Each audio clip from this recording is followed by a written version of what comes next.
Shalom Aleichem, selamat datang di Forum Katolik. Teman-teman semua mungkin sudah pernah mendengar judul film Unholy.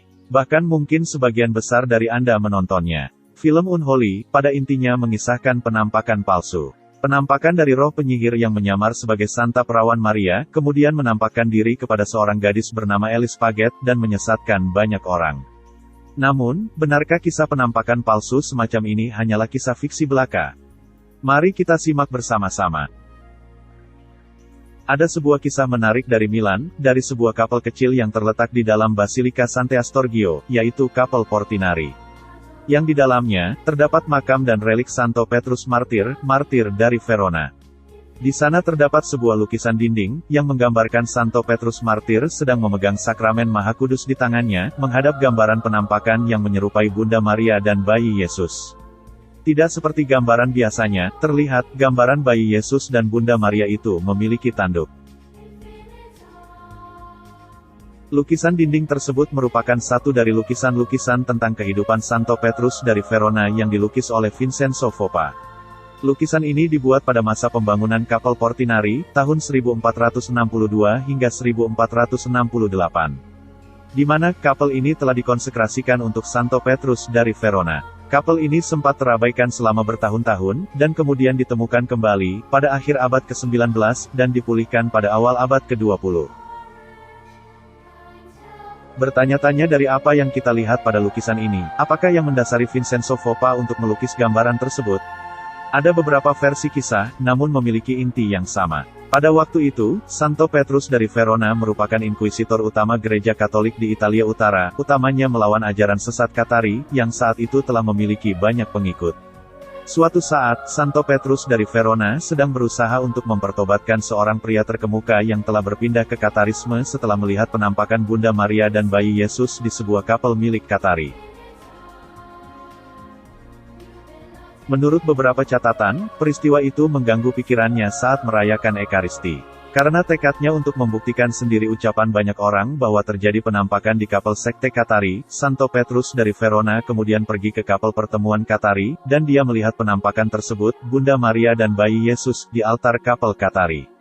Namun, karena imannya, Santo Petrus Verona merasakan ada kejanggalan. Dengan penuh keteguhan, ia maju, mengangkat sakramen Maha Kudus dan berkata, "Jika kamu benar-benar Bunda Allah, sembahlah putramu yang benar-benar hadir di sini." Maka penampakan yang tadinya terlihat suci dan agung itu perlahan berubah. Muncul tanduk di kepala masing-masing tokoh penampakan yang terlihat. Selanjutnya, penampakan itu berubah menjadi iblis dan kemudian iblis tersebut menghilang ke udara, melihat sakramen Maha Kudus di hadapannya. Melihat peristiwa tersebut, seluruh orang Katar yang hadir di tempat itu, bertobat, dan kemudian kembali kepada gereja Katolik. Peristiwa ini pula yang membuat Santo Petrus Martir dari Verona memiliki reputasi sebagai seorang imam eksorsis dari Ordo Dominikan. Itulah sebuah kisah dari kapel Portinari, yang hampir mirip dengan kisah yang diangkat dalam film Unholy. Apakah dengan terjadinya kisah tersebut, iblis dapat mengambil bentuk serupa dengan Tuhan dan orang-orang kudus? Tidak, mereka hanya tampak seolah serupa. Mereka tampak seolah serupa, karena kelemahan, keterbatasan dan kemanusiaan kita. Itulah mengapa, menjadi peringatan bagi kita, bahwa pengembangan iman secara Katolik, tidak bisa terlepas dari nilai-nilai gerejawi, dan 3 sumber iman. Alkitab, tradisi dan magisterium, dasar gereja, sebagai tonggak kebenaran. Tentu, kita tidak bisa memungkiri, bahwa film Unholy sangat tidak layak untuk dijadikan acuan iman Kristiani. Mulai dari alur yang kontroversial, terdapat penistaan terhadap benda-benda suci yang sudah diberkati maupun dikonsekrasi, juga memunculkan pendapat negatif mengenai pastoral misi, pemikiran keliru terhadap penyelidikan mukjizat, hingga dugaan penyembahan kepada Bunda Maria. Bahkan diduga bahwa film ini dimasuki maksud khusus anti-Katolik dan pandangan ateisme. Kita hanya akan mengambil makna positif yang sesuai dengan penampakan palsu serupa yang diusir oleh Santo Petrus dari Verona. Kita bisa melihat bahwa dalam kedua peristiwa ini, orang sangat percaya pada iman subjektif mereka. Artinya, mereka mengimani suatu hal, menurut diri mereka sendiri, dan lupa mengkonfirmasinya seturut apa yang disampaikan gereja. Mereka berpikir bahwa mereka telah mengetahui, sehingga membiarkan hal-hal buruk masuk tanpa mencoba menyaringnya. Apakah ini semua sesuai dengan apa yang disampaikan gereja, atau tidak?